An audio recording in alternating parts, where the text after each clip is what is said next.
तो बच्चों आज का जो टॉपिक है वो है हमारा रिटन डाउन वैल्यू। अब रिटन डाउन से आप बता सकते हैं आप क्या समझते होंगे। रिटन डाउन का मतलब किसी चीज़ को बार बार लिखा जा रहा है, something is written down value method. अब ये जो मेथड है डेप्रिसिएशन के कॉन्टेक्स्ट में सोचने का, अगर हम जाएं कि हमें ये मेथड लगाना है रिटन डाउन वैल्यू, मतलब every time we have to write down something. अब जब कुछ लिखोगे तो नई वैल्यू होगी तभी लिखोगे ना, पुरानी वैल्यू तो लिखोगे नहीं।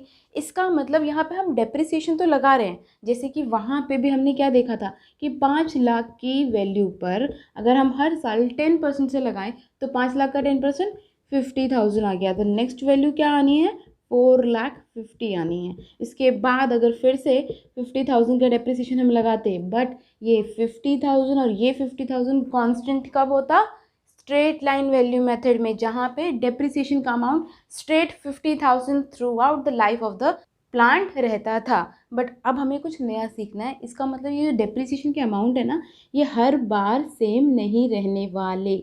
अब ये क्यों, क्योंकि हम इन्फ्लेशन के अकॉर्डिंग अपनी मशीनरी को हर साल डिक्रीज करेंगे। अब एक बात बताओ, अगर मैंने कोई कार खरीदी है, अगले साल मैं उसे बेचूं, जस्ट द नेक्स्ट ईयर बेचूं, तो शायद मैं उतना ज़्यादा कम अमाउंट में नहीं बेचूं। अगर मैंने 5 लाख की खरीदी है तो मैं उसे 4 लाख में बेच दूंगी ज़्यादा से ज़्यादा। बट अगर वही मैं अगले साल बेचूं तो क्या मैं उसे 4 लाख में बेच सकती हूँ? नहीं। तो मैं तो उसको शायद मैं बोलूँगी कि एक काम करिए, आप मेरे को 3.5 दे दीजिएगा, मैं ये बोल दूंगी। मैं यहाँ पर अब 1,50,000 से नीचे जा रही हूँ, क्योंकि जितना ज़्यादा टाइम लैप्स होता रहता है, हमारा जो गुड है, यानी कि हमारे केस में जो टेंजिबल असेट्स है हमारे, वो ज़्यादा डेप्रिशिएट होना शुरू हो जाती हैं। क्योंकि with the passage of time उसमें क्या होती है, खराबियाँ आती हैं, उसको सुधार करवाना होता है। प्लस हम जो यूसेज लेते हैं उससे भी तो एक असेट की वैल्यू डिक्रीज ही होती है। तो जैसे जैसे टाइम ज़्यादा होता रहता है फ्रॉम द परचेज, तो हम उसकी वैल्यूज़ को ज़्यादा डिक्रीज कंसीडर करना शुरू कर देते हैं। अब इसके पॉइंट्स तो हम ऑलरेडी अपनी बुक्स में देख चुके हैं कि पैसेज ऑफ टाइम होता है, वेयर एंड टियर होता है, ऑब्सोलेंस होता है, एडवांटेज इन टेक्नोलॉजी अगर ज़्यादा बढ़ जाए, एडवांस हो जाए, तो हम उसको भी देखते हैं। तो इसी सारे फैक्टर्स की वजह से डेप्रिसिएशन हमारे लिए बहुत इंपॉर्टेंट हो जाता है, क्योंकि हमारे जो टेंजिबल एसेट की आज वैल्यू है वो might not be the same जो हम अपने 2 साल आगे जाके उसी एसेट को खरीदने जाएंगे। तो ठीक है, तो अब हम आगे बढ़ते हैं। यहाँ पे हमने देखा कि एसेट का एक ही डेप्रिसिएशन लगाया हमने, 50,000 50,000 50,000। अब ये वाला केस नहीं करना। अब हम क्या करेंगे, डेप्रिसिएशन का रेट वो दे देगा। डेप्रिसिएशन का रेट दे दिया suppose at the rate 10% per annum. ठीक है, अब ये जो 10% है, इसका मतलब क्या हुआ कि हर साल अपनी मशीनरी पे 10% का डेप्रिसिएशन लगाइए। मैंने पहले साल जब लगाया तो कितने पे लगाया, 5 लाख पे लगाया। सपोज ये वैल्यू है 1/4/2021। अब ये जो डेप्रिसिएशन लगता है वो तो हमेशा साल के एंड में लगता है। ठीक है, तो ये लगेगा 31 मार्च 2022 को लगेगा। और ये जो 4,50,000 की वैल्यू आएगी वो कब आएगी, जस्ट द नेक्स्ट डे ही हमारा अगला दिन शुरू होने वाला, अगला फाइनेंशियल ईयर शुरू होने वाला है, दैट इज 1/4/2022। ओके, अब मैं इस साल के लास्ट में जब लगाऊंगी तो 31/3/2023 हो जाएगा। पर अब मेरा डेप्रिसिएशन 10% के हिसाब से इस पे देखना है मुझे। अब इसका 10% निकालो, इसका 10% निकालूंगी तो कितना आएगा, 4,50,000 का 10% निकालोगे तो इट विल कम एज 45,000।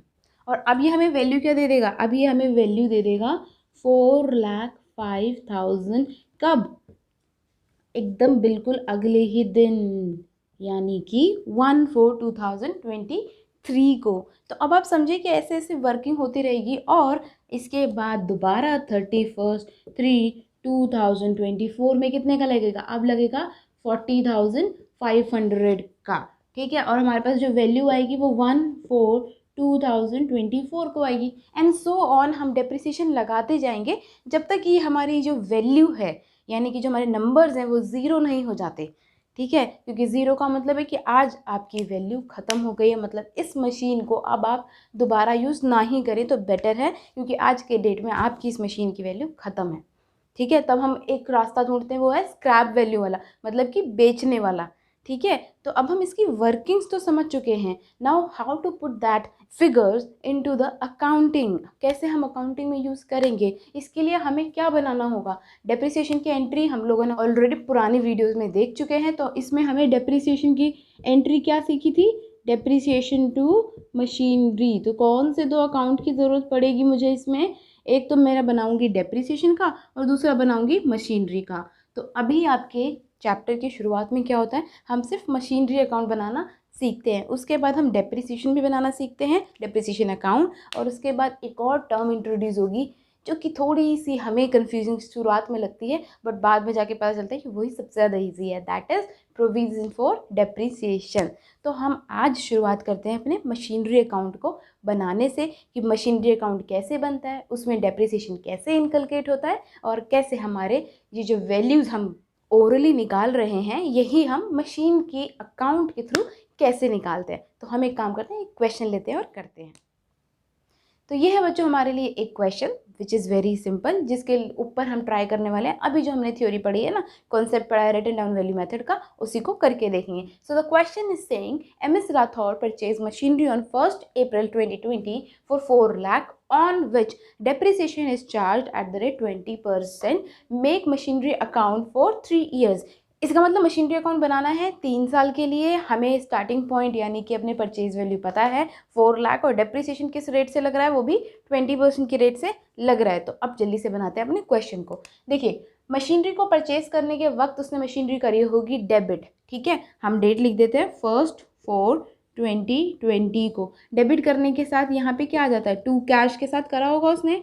अगर लेजर के किसी भी पॉइंट में डाउट आए तो लेजर वाला वीडियो ज़रूर देख लीजिएगा, which is very important to make our accounts, ठीक है। तो लेजर बेसिक कॉन्सेप्ट है, उसको क्लियर कर लीजिएगा, डिस्क्रिप्शन में उसका लिंक मिल जाएगा और आइकन बटन ये रहा। ओके, सो टू कैश आ गया, टू कैश अकाउंट कितना है 4 लाख रुपीज़। ओके, अब मैंने आप लोगों को बताया था depreciation is applied on the last day, यानी कि जब डेप्रिसिएशन लगाऊंगी तो डेप्रिसिएशन लगाने की वो क्या होती है, एंट्री क्या होती है, डेप्रिसिएशन टू मशीनरी, यही होती है ना। अगर मैं डेप्रिसिएशन लगाऊंगी 4 लाख पे 20% का, तो सिंपली मुझे पता है कि पहला जो डेप्रिसिएशन है वो तो है 80,000 का, ठीक है। तो अब मुझे ये डेप्रिसिएशन की एंट्री इसमें पोस्ट करनी है। Depreciation is being debit but the machinery account is being credit. अब क्रेडिट तो लगा दूंगी बट बाय डेप्रिसिएशन,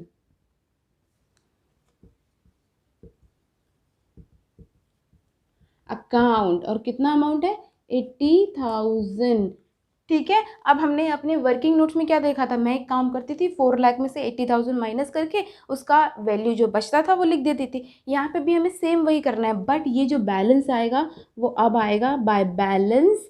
हम किस नाम से बुक करते थे इसे, बाय बैलेंस CD, मतलब ये कैरेट डाउन होकर आया है। अब ये डेप्रिसिएशन हमेशा लगेगा लास्ट में, यानी कि 2021 में 31 मार्च को। ओके, तो ये बैलेंस भी तो उसी दिन निकालेंगे ना हम लोग, कि भाई जब हमने डेप्रिसिएशन निकाला तो अब हमारा असेट कितने का बचा, और वो बचेगा कितने का 3,20,000 का, ठीक है। 3,20,000 ऐड करोगे तो 4 लाख बन जाएगा।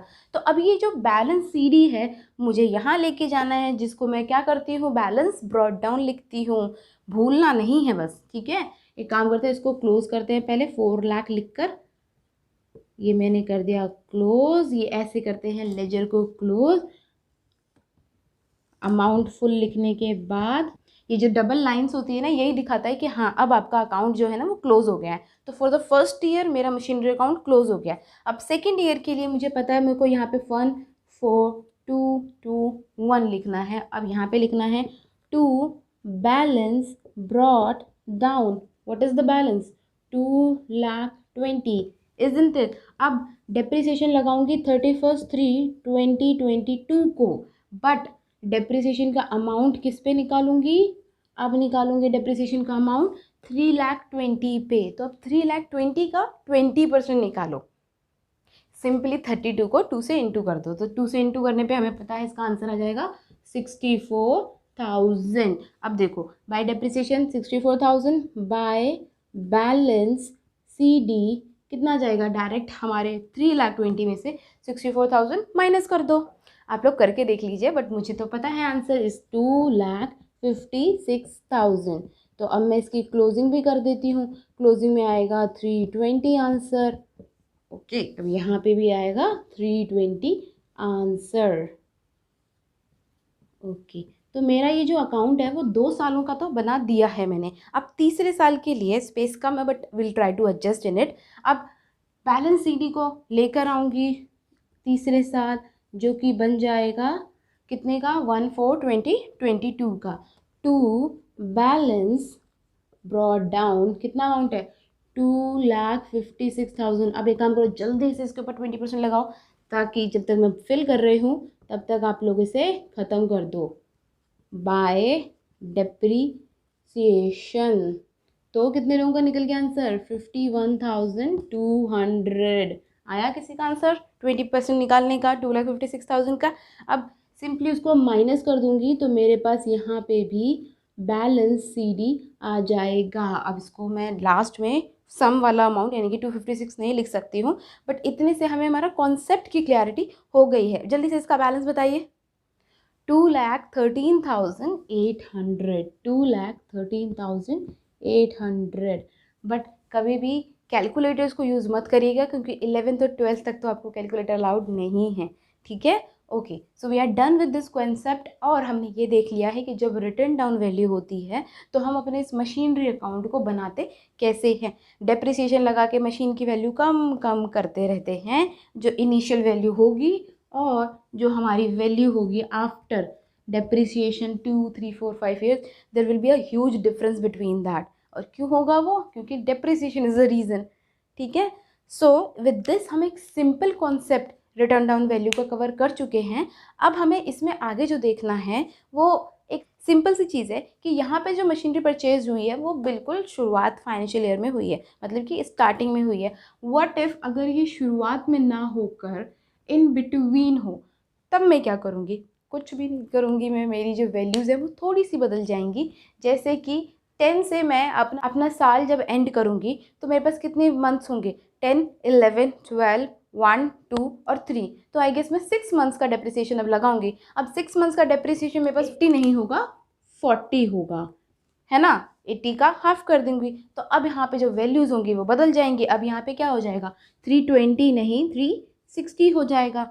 समझ आया। अब यहाँ पे 360 चला जाएगा। लेकिन अब ये बात सुनो, 360 यहाँ पर आया तो सही, लेकिन अब जब मैं नेक्स्ट ईयर डेप्रिसिएशन लगाऊंगी तो क्या वो मैं 6 मंथ्स का लगाऊंगी, नहीं। अब तो तुम शुरुआत पे पहुंच गए, तो अब जैसे सिंपली ऑपरेट करते थे वैसे ही ऑपरेट करोगे। ऑपरेट का मतलब 360 पे 20% लगाओगे। अब यहाँ पे 64,000 नहीं आएगा, किसका 20% आएगा, 3,60,000 का 20% आएगा, और वो कितना होगा, 72,000।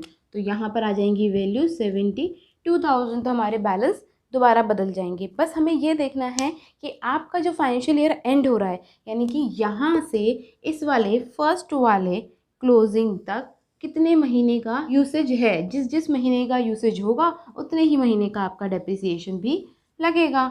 क्लियर।